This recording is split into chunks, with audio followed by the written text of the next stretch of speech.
Hey everybody, well, it's time for some Snakespiration again. I've been enjoying this. This was fun. The first couple were more centered around me and not education, but you know what?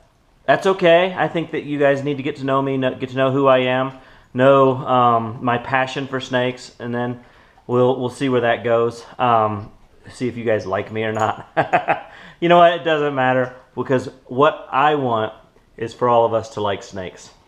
I really, really do. And not that you want to hold snakes or you want to be grabbing them and catching them like me, but that you appreciate them for what they are, the roles they play in our ecosystems, and how incredibly beautiful they are. I mean, look at these two. These are two baby spotted pythons. One's a male and one's a female. What does that mean we're going to talk about? How to tell the difference between male and female snakes. I love it. Snakes are fascinating when it comes to males. Females, just a pretty normal female snake. Sorry, girls. But the males have a dual penis, and we call it a hemipene. A hemipene. Can you believe that? That's what they call it. Hemi, dual, penis, and so the hemipenes.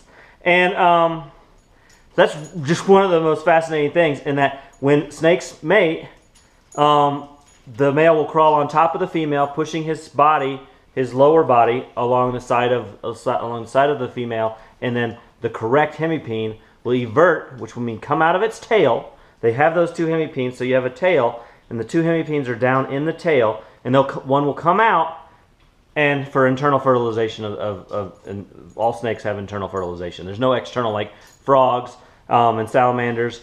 Some salamanders have internal, and fish, you know, the male will spray sperm over the eggs, and that's how they get fertilized.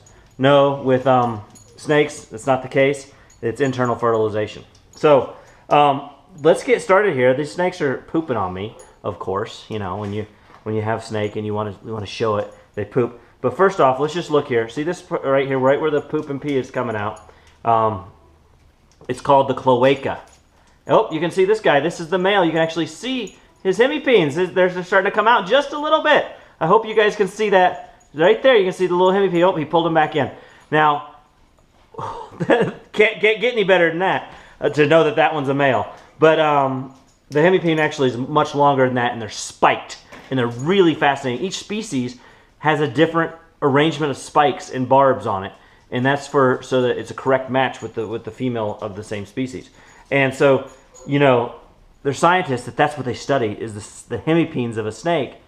And they'll draw them, and they'll look at them and say, you can identify a snake to species by its hemipene. Pretty impressive, if you ask me. But we'll get back to it. This is the cloaca. Oh, the hemipenes are coming back out again. So this is the cloaca, and the cloaca means common sewer, and that means that the digestive tract and the reproductive tract both end at the same place. They're both right there together. That's the same in amphibians and in fish. It's when you get to mammals that it changes. And birds have a cloaca, though. Birds, it doesn't change. It's the same thing. Common opening, common sewer. So just really fascinating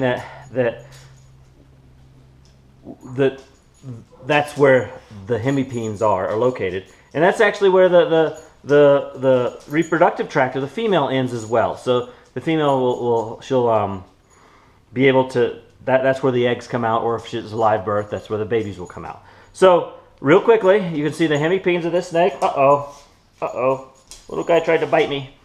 Oh, he's got his teeth caught on my shirt. Remember, snake teeth are recurved, and so if they'll catch on anything, and that's just to keep their prey, we'll talk about feeding in another episode of Snakespiration. But when they eat, they push their head over their prey item. Here's the prey, this is the head. They push it forward, and then they engage those teeth so the prey doesn't slide back out. And then they push again, engage those teeth. Push again, engage those teeth. So a snake doesn't eat like you do. They push their head over the prey. Totally different thing. We're talking about snake reproduction right now. We're talking about hemipenes. So let's see if we can see these hemipenes bigger. No, there we go. So he's trying to show them to us. They're just a little bit. What I'm doing is I'm popping the hemipenes, something that I do not recommend. Snake jumps. Hold on a second. I do not recommend anybody without experience or having training do. But we could see that the hemipenes there. And then actually on these snakes, here he is again, they have enlarged spurs, telling me that they're males too. Boas and pythons, the older snakes that have the spurs. So that's where I'm going to leave it right now.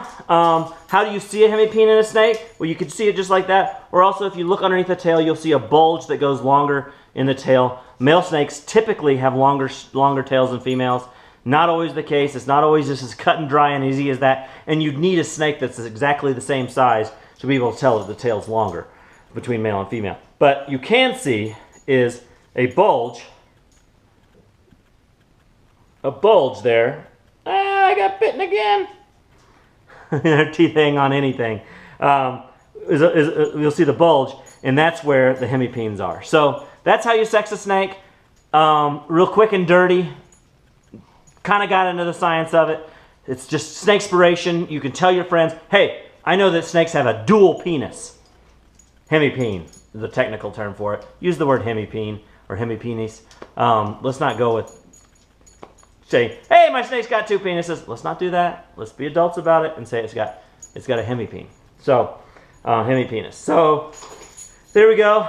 Thanks to the baby spotted pythons for giving us the lesson. And we'll see you tomorrow. I've got a great question. I've decided that I'm going to just pull the question out. Getting lots of good ones in. I got questions about hibernations. I got questions about how you can help. I got, for snake conservation, I've got questions about how artists can help. Not scientists, but artists. How can they help with snake conservation? And all those are great questions. We'll dive into those, and we will talk to you tomorrow. All right, that's it for today. Snakes, go out and be snake-spired. I love it.